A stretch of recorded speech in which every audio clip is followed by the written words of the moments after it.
नहीं देखे हैं तो वीडियो में जाकर दोस्तों वो लाइन से आप देख सकते हैं। इसके लिए आप प्ले लिस्ट भी 1-2 दिन में बन जाएगा। तो दोस्तों है क्या कि मैंने आपको कल बताया था मेसोपोटामिया की सभ्यता से सिंधु घाटी सभ्यता की उत्पत्ति। आज हम जानने वाले हैं ईरान बलूचिस्तान की सभ्यता से सिंधु घाटी सभ्यता की उत्पत्ति के बारे में, और आपका सूती सभ्यता से सिंधु घाटी उत्पत्ति के बारे में। ये दोनों क्या थे? तो देसी मत थे। तो सबसे पहले जानते हैं ईरान बलूचिस्तानी सभ्यता से सिंधु घाटी सभ्यता की उत्पत्ति के बारे में। ये क्या था? तो देसी मत था, और इस देसी मत के मतलब ये जो विचारधारा था ये क्रमिक विकासवादी सिद्धांत पर आधारित है। मतलब ईरान बलूचिस्तान सभ्यता से सिंधु घाटी सभ्यता की उत्पत्ति हुई है, ये जो है किस विचारधारा पर आधारित है? तो क्रमिक विकासवाद सिद्धांत पर आधारित है। और मेसोपोटामिया वाला क्या था? तो विसरणीयवादी सिद्धांत पर आधारित था। और ये किस पे है? क्रमिक विकासवादी सिद्धांत पर आधारित है। क्रमिक विकासवादी सिद्धांत का मतलब क्या होता है कि क्रम थोड़ा थोड़ा करके इसका विकास हुआ होगा।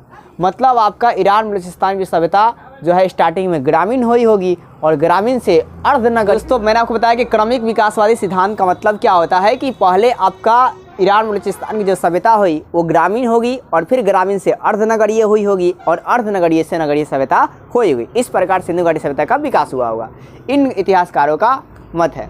अब इस विचारधारा के जो है क्रमिक विकासवादी सिद्धांत के जो है समर्थक कौन है? तो फेयर सर्विस है और रोमिला थापर है। कौन है? फेयर सर्विस और रोमिला थापर जी। इनका कहना है कि सिंधु घाटी सभ्यता का जो विकास है ईरान बलूचिस्तान की सभ्यता से हुआ है, और ये जो है किस सिद्धांत पर है? तो क्रमिक विकासवादी के सिद्धांत पे कार्य करता है। क्रमिक विकासवादी सिद्धांत ये कहता है कि पहले ये ग्रामीण सभ्यता हुई होगी, फिर इसका थोड़ा फैलाव हुआ होगा तो अर्धनगरीय हुई होगी, फिर इसका और फैलाव हुआ होगा तो नगरीय सभ्यता हुई होगी।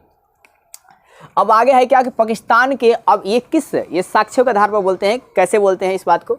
तो पाकिस्तान के सिंध प्रांत में, मतलब सिंध राज्य में, तो पाकिस्तान के सिंध प्रांत में नाल, कुली और आमरी जैसे स्थल खोजे गए हैं। पाकिस्तान के सिंध प्रांत में क्या किया गया है? नाल, कुली और आमरी जैसे क्या किए गए हैं? स्थल खोजे गए हैं जिनकी जो है कि समानता सिंधु घाटी सभ्यता से मिलती है। अब है क्या, यह हड़प्पा के पूर्व काल के ग्रामीण स्थल थे। जो ये स्थल खोजे गए हैं वो हड़प्पा के पूर्व काल में कैसे स्थल थे? ग्रामीण स्थल थे। और इन ग्रामीण स्थल में क्या हुआ होगा कि उत्पादन में वृद्धि हुई होगी। मतलब पहले थोड़ा सा बनाते थे, वो ग्रामीण स्थल था, अब इसमें क्या हुआ? उत्पादन में थोड़ा वृद्धि हुआ।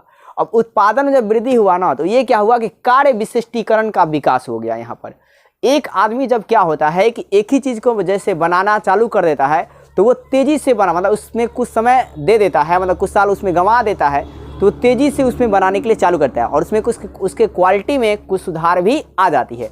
इसी चीज़ को बोलते हैं कार्य विशिष्टीकरण का। तो मैंने बताया कि पहले ग्रामीण स्थलें थी, और इस ग्रामीण स्थलों में उत्पादन में वृद्धि हुआ। उत्पादन में क्या हुआ? वृद्धि हुआ। और वहाँ के जो लोग थे उनमें क्या हुआ? कार्य विशिष्टीकरण का विकास हो गया होगा, या श्रम विभाजन का विकास हुई होगी। और जब कार्य विशिष्टीकरण हुआ हो गया तो उत्पादन में क्या हो गया? तीव्र आ गया, मतलब वो तेज़ी से उत्पादन करने लगे, और उत्पादन में क्वालिटी भी आने लगी। और इस प्रकार जब वस्तुएं ज़्यादा बनने लगी तो अपने एरिया में वस्तुएं तो बेची ही जाती थी, साथ ही दूसरे देशों में भी इसे बेचा जाता था। तो ऐसे कर उत्पादन जब तीव्र हुआ तो मेसोपोटामिया में गया, और मेसोपोटामिया से व्यापारिक संबंध स्थापित हो गया, और इस प्रकार फिर सिंधु घाटी सभ्यता में भी इसका व्यापारिक संबंध स्थापित हो गया। और इस तरह आपका सिंधु घाटी सभ्यता की उत्पत्ति आपका है ईरानी बलूचिस्तान की सभ्यता से मानी जाती है। लेकिन वास्तव में क्या हुआ था ये रियलिटी नहीं पाते, ये सिर्फ काल्पनिक बातें हैं, इतिहासकारों का ये मत है। तो आपने अभी क्या देखा? आपने ये देखा कि ईरानी बलूचिस्तान की सभ्यता से सिंधु घाटी सभ्यता की उत्पत्ति, इसके बारे में मैंने बताया कि ये जो विचारधारा है ये क्रमिक विकासवादी सिद्धांत पर आधारित है। क्रमिक विकासवादी सिद्धांत पर आधारित है। क्रमिक विकासवादी सिद्धांत का मतलब होता है कि पहले ये आपका ग्रामीण होगी, फिर वो अर्धनगरीय हुई होगी, और फिर नगरीय सभ्यता बनी होगी। इसके समर्थक कौन है? तो फेयर सर्विस है और आपका रोमिला थापर जी हैं। इनका ये कहना, और ये कुछ साक्ष्य के आधार पर बताते हैं कि पाकिस्तान के सिंध प्रांत में नाल, कुली और आमरी जैसे कुछ स्थल खोजी गई है, और ये स्थल जो है आपका हड़प्पा के पूर्व काल के ग्रामीण स्थल थे। ये कैसे स्थल थे? हड़प्पा के पूर्व काल के ग्रामीण स्थल थे, और इस स्थलों में, ग्रामीण स्थलों में उत्पादन में वृद्धि हुआ होगा, फिर लोगों में क्वालिटी आ गई, मतलब कार्य विशिष्टीकरण का विकास हुआ होगा, और जब कार्य विशिष्टीकरण का विकास हुआ तो उत्पादन ज़्यादा हुआ। उत्पादन ज़्यादा हुआ तो उसमें क्वालिटी, मतलब उत्पादन के साथ साथ ज़्यादा होने के साथ साथ क्वालिटी भी ज़्यादा उनका हो गया। अब एक ही आदमी जब बार बार एक ही काम को करेगा तो तेज़ी से करने लगता है, और उसमें कुछ क्वालिटी आ जाती है।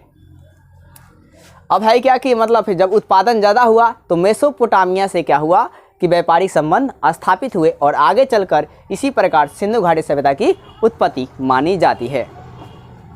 ये आपके देसी मत थे। दूसरे देसी मत इन्हीं के जैसा था लेकिन थोड़ा सा डिफरेंट था। तो है क्या सोथी सभ्यता, मतलब सोथी सभ्यता से सिंधु घाटी सभ्यता की उत्पत्ति हुई होगी। तो है क्या कि सोथी सभ्यता से सिंधु घाटी सभ्यता की उत्पत्ति होगी। ये आपका है क्या अमलानंद घोष, डीपी अग्रवाल का मानना है। किनका मानना है? अमलानंद घोष और डीपी अग्रवाल का मानना है कि सिंधु घाटी सभ्यता का विकास सोथी सभ्यता से हुई है। तो क्या सुना आपने कि सोथी सभ्यता। तो अमलानंद घोष और डीपी अग्रवाल का मानना है कि सिंधु घाटी सभ्यता का विकास सोथी सभ्यता से हुई है।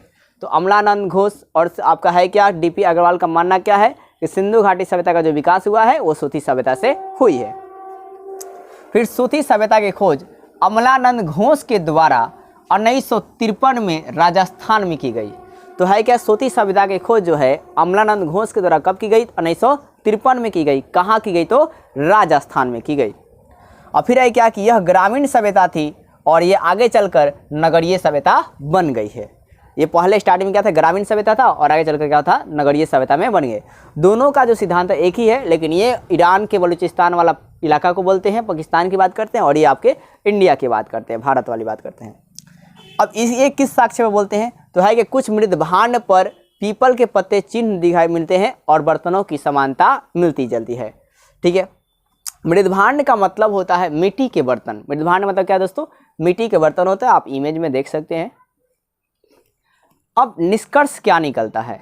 तो निष्कर्ष ये निकलता है कि सिंधु घाटी सभ्यता जो है एक भारत की मौलिक सभ्यता है। सिंधु घाटी सभ्यता क्या है? ये भारत की क्या है? मौलिक सभ्यता है, और जिसके विकास के प्रमुख केंद्र जो क्या था? व्यापार था। जिसके विकास का प्रमुख क्या बिंदु क्या है? व्यापार था। मतलब है क्या एक जगह आपका व्यापार किया जा रहा था, अब यहाँ पर व्यापार जब ज़्यादा मतलब उत्पादन होने लगा तो फिर ये दूसरे जगह व्यापार करने लगे होंगे, फिर यहाँ ज़्यादा व्यापार हुआ होगा तो फिर यहाँ करने लगे होंगे, और आगे चलकर ऐसे आपका जो है ये बहुत बड़ी सभ्यता हुआ होगा। अब जब व्यापार होता होगा तो यहाँ से भाषा का भी आदान प्रदान हुआ होगा, कुछ वस्तुओं को भी आदान प्रदान हुई होगी, और संस्कृति का भी आदान प्रदान हुआ होगा। तो है क्या कि इसी प्रकार हमने बताया कि सिंधु घाटी सभ्यता जो है भारत की एक मौलिक सभ्यता है, जिसके विकास का प्रमुख केंद्र बिंदु क्या था? व्यापार था, और व्यापारिक गतिविधियों के आधार पर ही एक ही प्रकार के संस्कृति और राजनीतिक विशेषताओं को अपनाए गए थे। लेकिन आपका ये उतना रियल आपकी बातें नहीं है, सिर्फ इतिहासकारों का मत है। एक ही जैसा आपका जो है सारे में विचार या राजनीतिक जो विशेषताएं थी एक ही जैसी नहीं थी। सिंधु घाटी सभ्यता में कुछ अलग थे। मेसोपोटामिया मैंने आपको बताया कि बहुत चीज़ों आपको अलग अलग देखने के लिए मिला था। तो उम्मीद करता हूँ कि आपको ये वीडियो पसंद आया होगा। अगर वीडियो आपको पसंद है प्लीज़ वीडियो को लाइक कीजिए, सब्सक्राइब कीजिए और ज़्यादा से ज़्यादा शेयर कीजिए। जय हिंद।